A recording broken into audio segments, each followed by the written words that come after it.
Today I want to answer the question, how do I actually find my calling? And today I have a very special exercise for you that will help you to find your calling fast, but I have to warn you, you need to put in some work.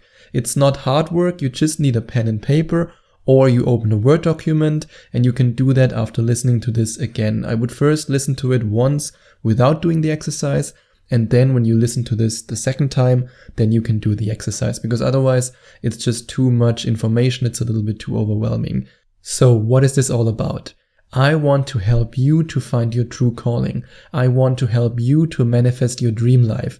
I want to help you to get into connection with the true power of the law of attraction. I want you to be happy every day, to wake up happy, to wake up excited, and to love what you do. Because only when you truly love what you do, only when you follow your true calling, when you follow your purpose, only then will you have such a high vibration that you will be able to attract anything you want into your life. So if that sounds good, then feel free to do this exercise with me. In fact, I did the same exercise when I tried to figure out my own calling and what I need to do in order to find my purpose and to then follow my purpose. And the first step is to write down, what am I currently doing to make a living? And this step is all about facts. No emotions right now, just write down the facts. What are you doing right now? How do you make money? Write about your job, write about your business. Or in case you don't have an income, in case you are a student, then write down the college course that you're studying. Whatever you're doing right now, whatever you spend most of your time with. And that's actually something that I want you to think about. So many people think, oh yeah, I don't need to follow my calling. I don't need to follow my purpose. Why should I do that? Hey, it's just a job. And whenever I hear somebody say, it's just a job, or I just do it for the money, I cringe. Like every blood vessel in my body goes, because when you really think about it, you spend more time at your job that's just a job than you spend doing all kinds of other things that you actually love to do. When you really think about it, the average person spends 8 hours a day at work. And that's a very, let's say, a very good calculation, because most of the time you spend between 8 and 10 hours at work. Include 1 hour commute, and then you are at 11 hours, and there's not much time left in the day. That's why it's so important to really get clear about this. What am I currently doing to make a living? And then in the second step, you ask yourself, what aspects do I enjoy about my job? Write down anything you can think of. Maybe you enjoy talking to your colleagues. Maybe you spend your time hanging out on Facebook and chatting with friends, and that's what you enjoy about your job. That's actually something that I had in a Skype coaching recently, where I coached a woman who actually wanted me to help her to find her true calling. And if you want that too, you can check out the second link in the description to find out more about Skype coaching with me, about Skype manifestation coaching. And this woman was struggling with the idea to find her true calling. And what she actually wrote down in this exercise was, I love to chat with my friends on Facebook. And when she then realized that she only spent time on Facebook because she hated her job, she didn't really enjoy talking to her friends on Facebook all day. She just did it as an escape to not face reality. And when she finally realized that, she was like, oh my God, I really need to follow my calling. And that's why this second step is so crucial. And now let's have a look at the third step. And the third step can be very painful. It can even provoke negative emotions while you write it down, but it's an important process.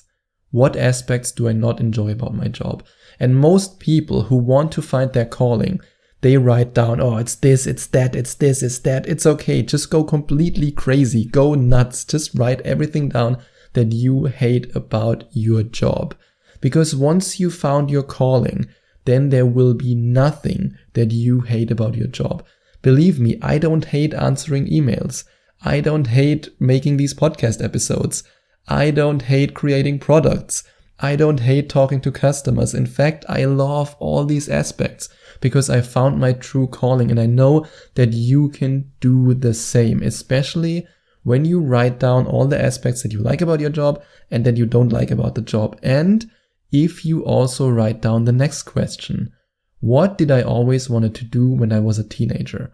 And there's a reason why I don't want you to write down this typical cliche of what did I want to do as a child. Because let's face it, when you were a child, you wanted to be a pirate or a princess or a superhero. We have to be at least a little bit realistic. Even though I don't want you to be realistic when it comes to your goals later. But when it comes to the actual job, then yes, because if you are a pirate, then you will land in jail. So that's not a good idea. So think about what you always wanted to do when you were a teenager. So why a teenager?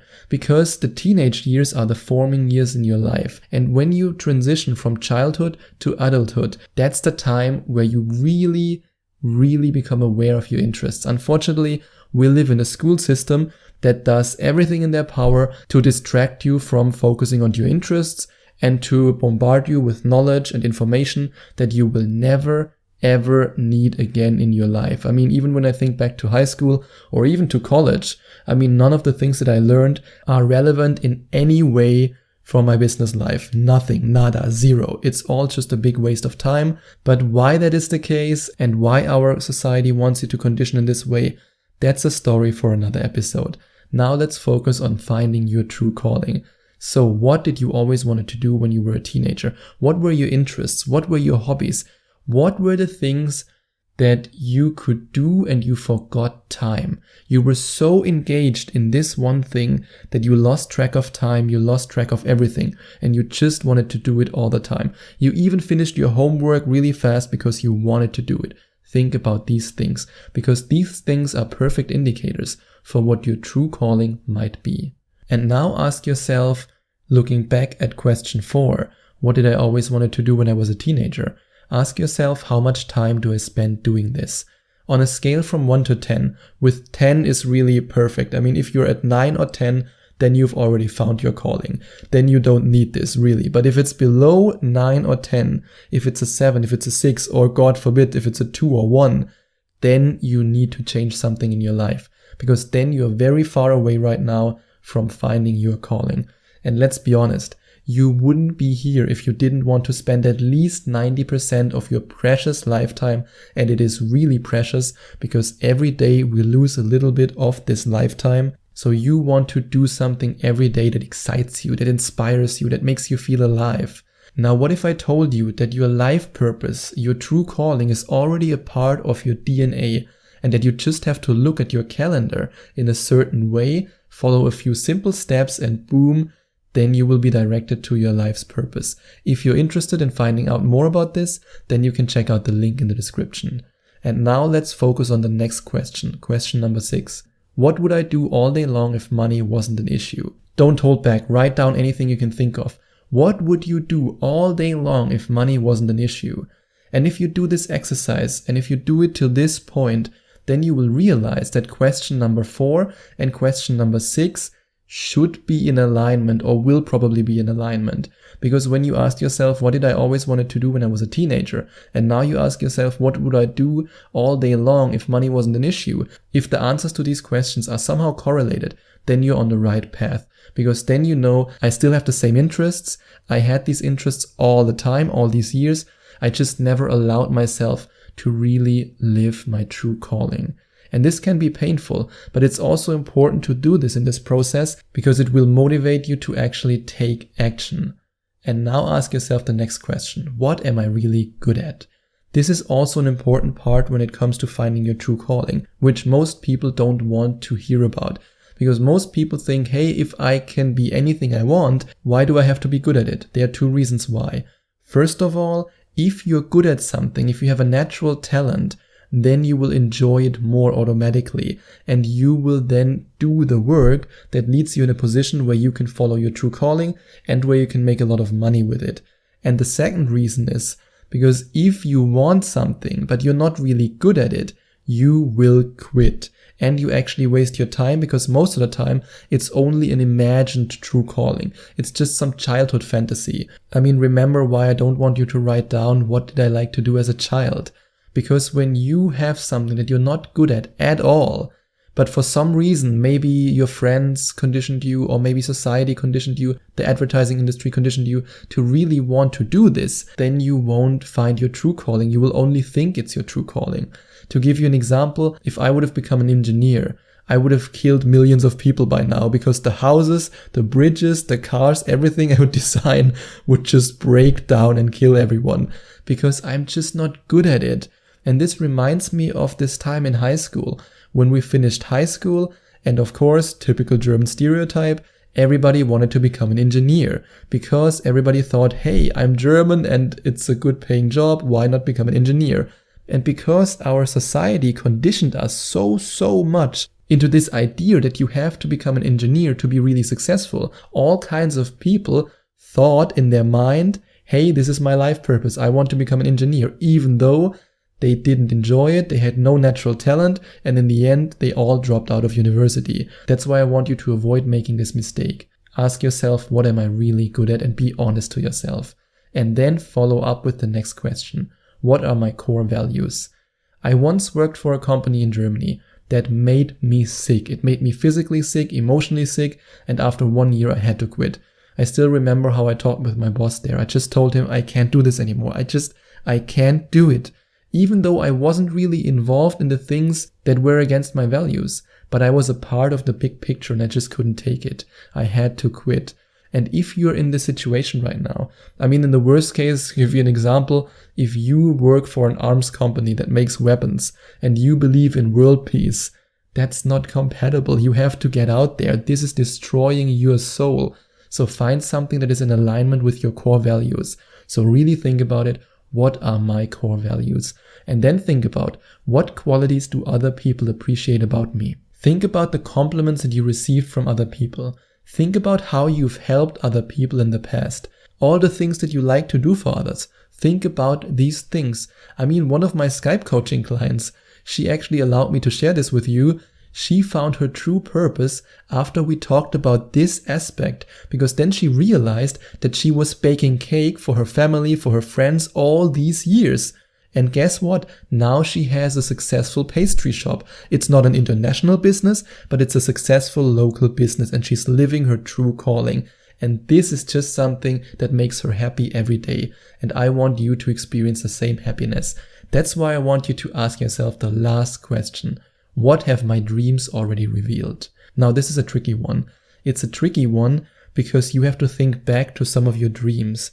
But if you have one dream that you dream over and over again, then it's a sign from the universe that you should follow your dream, that you should follow your calling. In fact, I dreamed all of this before I started it.